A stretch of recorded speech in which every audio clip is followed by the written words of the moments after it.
Þetta er alls ekki túristagos og við viljum biðja fólk að vera ekki að fara þarna austur til þess að skoða eitthvað. Þetta er ekki tími til þess. Gosið var gríðarlega kröftugt í byrjun. Mökkurinn náði 20 kílómetra hæð þá kvöldið. Öskufallið var mest í Fljótshverfi og á Síðu. Fyrsta verk bænda var að bjarga fé í hús. Á Hungubökkum þurfti að taka inn 800 fjár. Það hefur gengið ágætlega, svo gott veður nema það myrkur.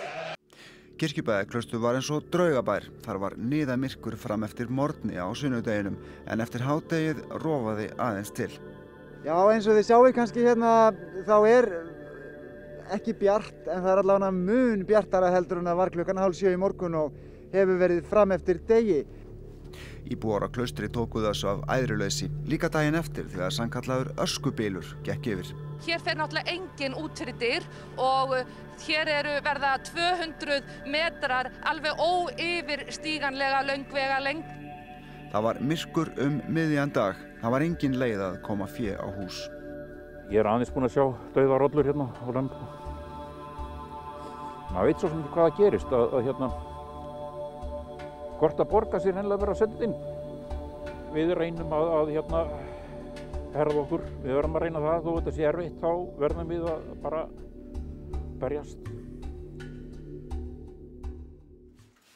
Gosrygg þyrlaðist ganga á dvalarheimilinu á Kirkjubæjarklaustri. Allt var gert til að halda öskunni úti, en það dugði ekki til.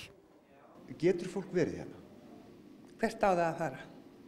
Auðvitað getur það verið hérna. Maður er náttúrulega bara innilokaður heima og þarf að fylla ísskápa og frysta. Sagði Jökull á mánudagsmorgun þegar hann kom í einu kjörbúðina á Klaustri sem var haldið opinni þrátt fyrir öskubylinn sem geisaði utan dyra. Síðdegis rofaði til því verulega hafði dregið úr krafti eldsumbrotanna í Grímsvötnum. Það er allavega ljóst að gosinu hvergi nærri lokið fyrir íbúa hér í Skaftafellssýslum þótt því kunna að vera að ljúka í Vatnajökli. Í þeim skilningi að áhrifin sitja allavega eftir.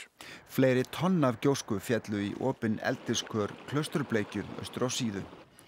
Þetta er ekkert smotteri og það er ekki gott að fá svona mikla ösku ofan í fiskeldisker en það er fiskur farin að drepast. Við erum búin að missa einhver 100 kíló núna. Björgunarsveitir hjálpuðu til með að koma fé á hús. Skepnudauði var mun minni en óttast var í fyrstu.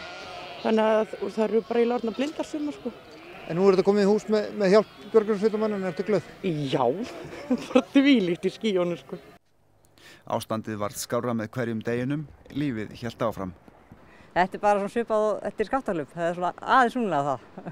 Hérna hefur bara askan komið inn með öllum opnalegum gluggum og jafnvel hinum líka. Svo er hellinga eitthvað svona dót sem maður ætlaði að fara að gera. Fyrst vor, sumar. Ætlaði að fara í sund. Engin sundlaug. Askan úr Grímsvatnagosinu féll víða land og hafði áhrif á flugumferð. 4 dögum eftir upphaf gossins komust vísindamenn að eldstöðinni við Grímsvatn. Á kolsvörtum jöklinum hér allt í kring má sjá hversu gríðarlegu kraftur hefur verið í gosinu meðan það stóð sem hæst. Þetta er náttúrulega bara svakaleg viðbrögð. Það er að horfa hér yfir jökulinn, kolsvartan og sérstaklega hérna niður í Skaftafellssýslurnar. En þar lögðust allir á eitt, ungir sem aldnir, að sópa, moka, skóla og skrúbba innan dyra sem utan. Nei, það er ekki að segja þessi snyrtilegasta eldhúsi í dag. Við vorum nýbúin að stansetja eldhúsið, græjað allt saman hérna. Það er algjörlega mögnuð tilfinning að sjá til himins, sjá bláan himin í gærkvöldi upp úr miðnætti. Lífið færðist hægt og bítandi í sömu skorður og fyrr. Leikskólinn á Klaustri var opnaður, hreinsunin hélt áfram og það var engan bilbug að finna á ferðaþjónustubændum í Skaftárhreppi enda sumarið í nánd. 5 dögum eftir að gosi lauk kom heil hótelálma að Geirlandi á Síðu. Það átti að vera komið en tafðist af óviðráðanlegum orsökum.